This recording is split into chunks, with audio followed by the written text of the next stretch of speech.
வணக்கம். திரைக்கதை அடிப்படைகள் பத்தி நீங்க தெரிஞ்சுக்க ஆசைப்பட்டதால சேவ் த கேட் புத்தகத்திலிருந்து சில குறிப்புகளை வச்சு இன்னைக்கு ஒரு ஆழமான அலசல் பண்ணலான் இருக்கோம். ஆமா, கண்டிப்பா. இதுல நடிகர் மூல மாதிரிகள்னா என்ன, அப்புறம் வாழ்க்கை வரலாறு மாதிரி கொஞ்சம் சவாலான கதைகளை எப்படி சொல்றது, ஒரு கதை சுருக்கம் ஏன் அவ்வளோ முக்கியம், அப்புறம் படத்தோட முதல் காட்சி அதோட பவர் என்னன்னு பார்க்க போறோம். யோசிச்சு பாருங்களேன், ஏன் சில நடிகர்கள் திரும்ப திரும்ப ஒரே மாதிரி கேரக்டர்ஸ் பண்றாங்க? அதுக்கும் இதுக்கும் ஒரு கனெக்ஷன் இருக்குன்னு நினைக்கிறேன். நிச்சயமா இருக்கு. அதுக்கு காரணம் பார்வையாளர்களோட ஒரு எதிர்பார்ப்பு தான்.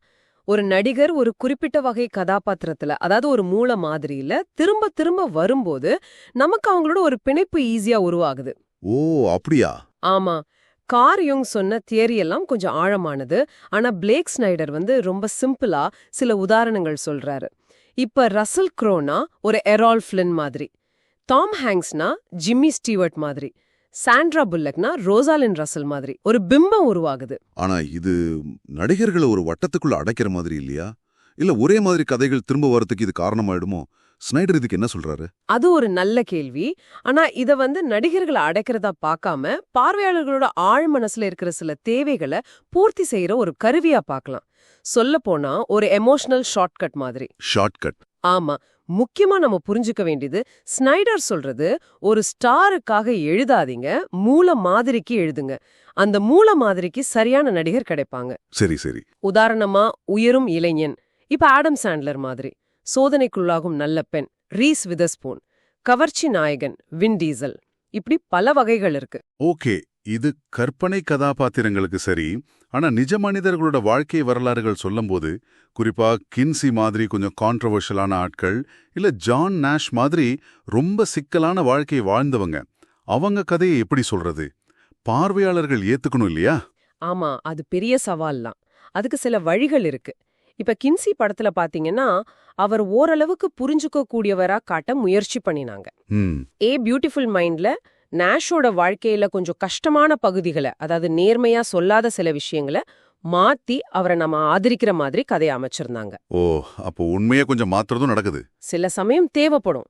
இல்லைன்னா ட்ரீம் கார் மாதிரி ஒரு உள்நபரோட பார்வையிலிருந்து கதையை சொல்லலாம். அடிப்படை நோக்கம் என்னன்னா, பார்வையாளர்கள் அந்த ஹீரோவோட ஒன்றி போகணும், இல்லனா அட்லீஸ்ட் அவரை நிலைய புரிஞ்சுக்காவது செய்யணும். சரி, அப்போ பல முக்கிய கதாபாத்திரங்கள் இருக்கிற படங்கள், பல்ப் ஃபிக்ஷன் மாதிரி, அதுல யார ஹீரோன்னு சொல்றது? அங்கேயும் இதே லாஜிக் தான். எந்த கேரக்டர் கதையோட மையக்கருத்தை அதிகமா சுமந்துட்டு போகுது, யாருக்கு பெரிய மாற்றம் நடக்குது, யாருக்கு நிறைய தடைகள் வருது, இதையெல்லாம் பார்க்கணும். அவங்க தான் ஹீரோ. அப்போ மறைமுகமா அவங்க தான் ஹீரோ. சில சமயம் நேஷ்வல் மாதிரி படங்கள்ல ஒரு ஊரே கூட ஹீரோவா இருக்கலாம். அனிமேஷன்லயோ இல்ல வேற மொழி படங்களை தழுவி எடுக்கும் பொழுதோ, எதுவா இருந்தாலும் நாம கனெக்ட் பண்ணக்கூடிய, அவங்க கிட்ட இருந்து கத்துக்கக்கூடிய, அவங்கள ஃபாலோ பண்ணணும்னு தோன்ற, அவங்க ஜெயிக்கணும்னு நாம நினைக்கிற ஒரு வலுவான நோக்கம் இருக்கிற ஒரு ஹீரோவை கண்டுபிடிக்கிறது தான். அதுதான் முக்கியம். அந்த ஹீரோவையும் அவரோட பயணத்தையும் கண்டுபிடிக்கிறதுக்கு கதையோட மொத்த சாரத்தையும் 1-2 வரியில சொல்றது ரொம்ப முக்கியம் நினைக்கிறேன். அதுதான் அந்த லாக்லைன், அதாவது கதை சுருக்கம் இல்லையா? நிச்சயமா. அதுதான் கதையோட டிஎன்ஏ மாதிரி. டிஎன்ஏவா? ஆமா. நீங்க எழுத ஆரம்பிக்கும் போது அதுதான் உங்க கைடு, உங்க காம்பஸ். கதை எங்கேயும் செதறி போகாம பாத்துக்கும். ஹீரோ யாரு, வில்லன் யாரு, இலக்கு என்ன, என்ன ஆபத்துன்னு எல்லாத்தையும் தெளிவா அது சொல்லும். அது ஷார்ப்பா விறுவிறுப்பா கதையோட அடிப்படையை சொல்ற மாதிரி இருக்கணும். ஸ்னைடர் அதனாலதான் ஸ்லேவ் டு த லாக்லைன்னு சொல்றாரு. அதுக்கு கட்டுப்பட்டு எழுதணும்.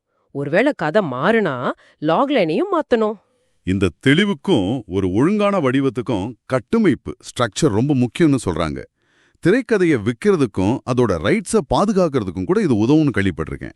இதுல பிளேக் ஸ்னைடர் பீட் ஷீட், அதாவது BS2 பத்தி கொஞ்சம் சொல்லுங்களேன். ஆமா, செட் ஃபீல்டு, விக்கி கிங் மாதிரி ஆட்கள் போட்ட அடித்தளத்துல ஸ்னைடர் இன்னும் கொஞ்சம் விரிவான பிராக்டிக்கலான ஒரு கட்டமைப்பு கொடுத்தாரு. அதுதான் BS2. ஓகே. அதுல மொத்தம் 15 முக்கியமான திருப்புமுனைகள், அதாவது பீட்ஸ் இருக்கு. ஒவ்வொன்னுக்கும் தோராயமா எந்த பக்கத்துல வரணும்னு கூட குறிப்பு இருக்கும். கதை ஓட்டத்தை சரியா பிரிக்க அது உதவும். இப்போ நீங்க கேட்டுட்டு இருக்கிற உங்களுக்கான ஒரு சின்ன கேள்வி, உங்களுக்கு ரொம்ப பிடிச்ச ஒரு சினிமா நினைச்சு பாருங்க. அதோட முதல் காட்சி என்ன? அது பார்த்த உடனே உங்களுக்கு என்ன மாதிரி ஒரு கதை வரப்போகுதுன்னு தோணுச்சு? அந்த ஹீரோ பத்தி, அவரோட பயணம் ஆரம்பிக்கிறதுக்கு முன்னாடி என்ன தெரிஞ்சுது? ரொம்ப முக்கியமா, படத்தோட கடைசி காட்சியோட ஒப்பிடும்போது அந்த முதல் காட்சி எவ்வளவு வித்தியாசமா இருந்துச்சு? இது யோசிச்சு பாருங்க. நிறைய இன்ட்ரெஸ்டிங்கான விஷயங்கள் உங்களுக்கே புரியும்.